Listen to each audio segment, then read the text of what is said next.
China has made socialist modernization one of the tasks for building socialism with Chinese characteristics. A Brazilian scholar says that China has charted out its own development path for modernization according to its national conditions.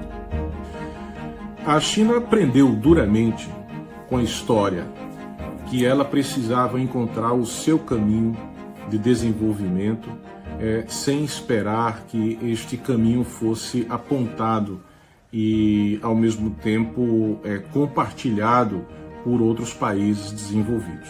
Então, acho que essa aqui é a grande lição dessa modernização socialista com características chinesas, né? Essa combinação de elementos, né, de história, de cultura, dos ideais socialistas e também desse pragmatismo ao olhar sempre o processo histórico, o desenvolvimento, as novas demandas, as novas necessidades, os riscos, os desafios, tanto no plano doméstico quanto no plano internacional, para tomar uma decisão. Primeiro, a capacidade de governança do país, de organizar o seu planejamento e a execução dos seus projetos de desenvolvimento.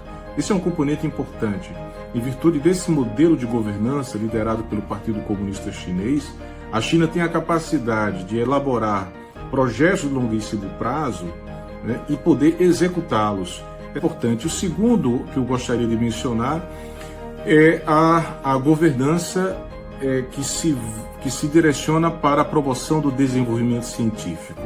Ou seja, o governo chinês procura tomar decisões com base em dados, em evidências científicas, em pesquisas, em estatísticas, em análise de comportamento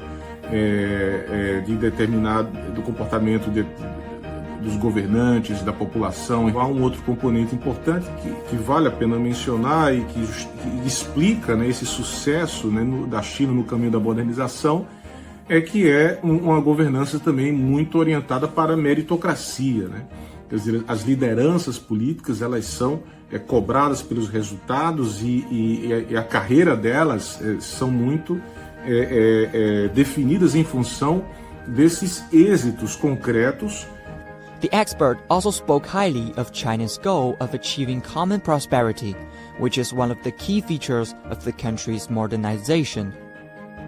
Essa noção de prosperidade comum, e essa me parece ser a tarefa principal com a qual o Partido Comunista da China se comprometeu perante a população ao fundar a República Popular da China, né?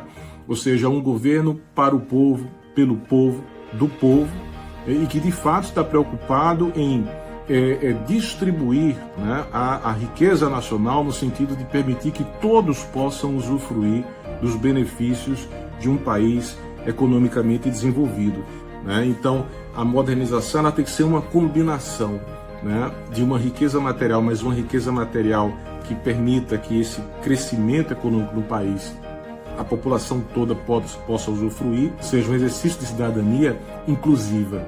Um exercício de cidadania, portanto, essa virtude, né, essa questão da modernização como um compromisso do exercício da cidadania, mas voltado para o interesse coletivo. Então, essa é uma característica que me parece muito específica, particular na China e que os outros países poderiam muito bem olhar como um exemplo.